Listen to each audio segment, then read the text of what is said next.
Seu nome? Isabel. Pediria seu nome todo, princesa. Isabel Cristina Leopoldina Augusta Micaela Gabriela Rafaela Gonzaga de Bragança.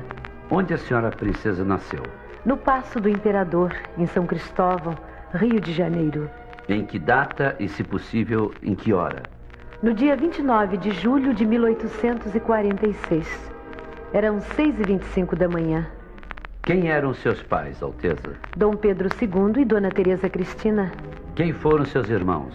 Dom Afonso, mais velho do que eu, morto ainda criança. Dom Pedro, também morto. E Dona Leopoldina, que morreu quando tinha 24 anos. Quantos anos tinha a princesa quando prestou juramento e se tornou, assim, herdeira do trono do Brasil? Eu tinha 15 anos incompletos. Quando a princesa foi batizada? A 15 de novembro de 1846. Quando caiu a monarquia?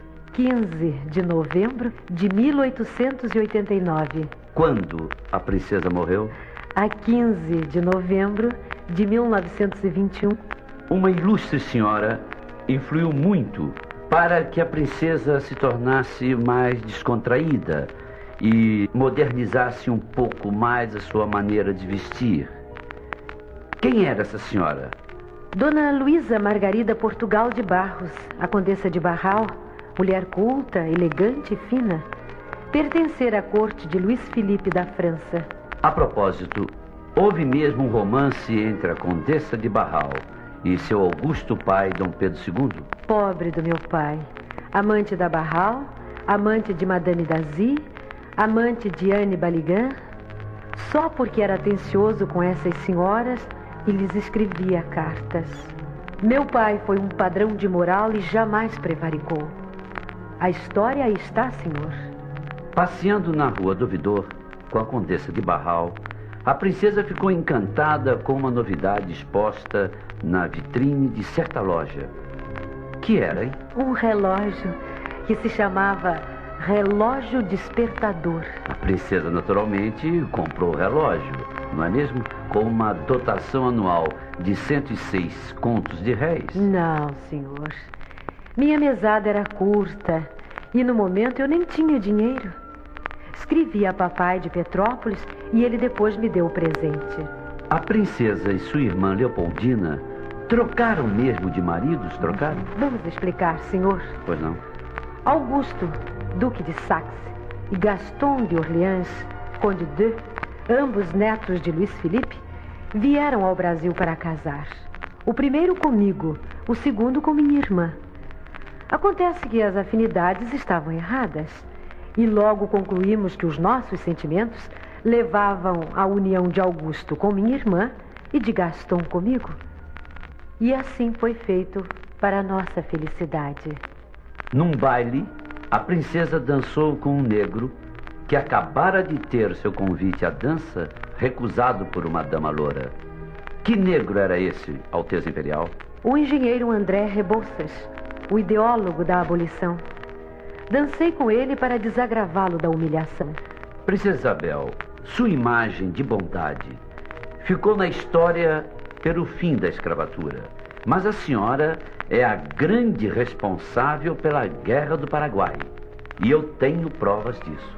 Se a senhora tivesse casado com Solano Lopes, talvez não houvesse a página negra que foi a Guerra do Paraguai. Casar-me com um caudilho? O imperador nem deu resposta às cartas de Solano Lopes pedindo a minha mão. É verdade que seu marido só foi terminar uma guerra que Caxias já havia ganho? Desde o começo, meu marido sentia-se desmoralizado por não ir defender o Brasil. Gaston suplicou o imperador e pediu a Caxias. O Conselho de Guerra deu um não ao seu pedido. Gaston queria lutar, não queria parecer um genro protegido. Mas quando o Conde de foi nomeado, a senhora escreveu uma carta desaforada ao imperador, seu pai, não foi? No dia 20 de fevereiro de 1869, veio a ordem para que Gaston assumisse o comando do exército. Caxias pedira demissão e o importante agora era prender Solano Lopes foragido. Gaston estava doente e eu temia viesse ele a morrer. Eu disse que se ele fosse, eu também iria. Escrevi a carta, sim. Disse algumas coisas ásperas a Dom Pedro. No final, pedi perdão pelo que escrevi. Por 3 vezes, a princesa substituiu o imperador no governo do Brasil. Na ausência de Dom Pedro, na primeira vez, a senhora tomou importante medida. Qual foi essa medida? A 28 de dezembro de 1871, era concedida liberdade para os filhos de mulher escrava nascidos dali em diante. Foi a lei do ventre livre. A luta pela abolição era difícil?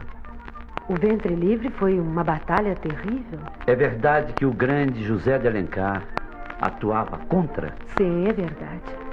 Alencar negava ali o romancista que pintava os negros escravos com tanta sensibilidade e simpatia. A princesa foi sempre a favor do fim do cativeiro? Desde menina eu abominava a escravidão. Doía-me o coração ver os pobres negros espancados a chicote na praça pública, sendo vendidos como simples objetos, sofrendo toda a sorte de humilhações. Muitos fugiam, refugiando-se nos quilombos, onde preferiam esperar a morte a voltar à condição de farrapos humanos, sujeitos à vontade dos seus donos. Nas ruas, ouvia-se o clamor, o grito angustiado de liberdade, que se misturava à palavra candente de Castro Alves, Patrocínio, Rui Barbosa, Joaquim Nabuco, Lopes Trovão. A senhora tinha consciência de que a abolição seria o fim do império, princesa? Sim. Quase todo o ministério desaprovava o movimento. É verdade que em Petrópolis houve festas com renda para o Fundo de Libertação? Sim. Uma linda batalha de flores e um grande baile em benefício das obras da matriz. Nesta altura, eu já tomara sobre meus ombros a responsabilidade de tudo, certa de que só estaria fazendo bem. Quando a princesa assinou a lei que aboliu a escravidão no Brasil? No dia 13 de maio de 1888. Chamaram-na Lei Áurea. Foi no paço da cidade, invadido pelas autoridades e o povo que chorava de alegria. Por favor, qual o número da lei, princesa? A lei tomou o número 3023. A princesa ganhou do povo uma caneta de ouro para assinar a lei. Não foi mesmo? Em que pensou a senhora naquele exato momento? Pensei no imperador, meu pai, gravemente doente e longe de sua pátria. Agradeci a Deus ter me concedido aquela graça. Depois, pensei que com a minha simples assinatura numa folha de papel, eu estava cortando as correntes de ferro que mantinham presos os nossos irmãos. Nas alegrias do povo, depois da lei assinada, o barão de Cotegipe fez ironia comigo, dizendo: "Redimistes uma raça, senhora, mas perdestes um trono." E que respondeu a princesa? "Todos os tronos do mundo juntos não valem a liberdade de mais de 1 milhão de brasileiros." Obrigado, princesa Isabel, a Redentora, pela abolição dos escravos em nosso Brasil. Obrigado, princesa.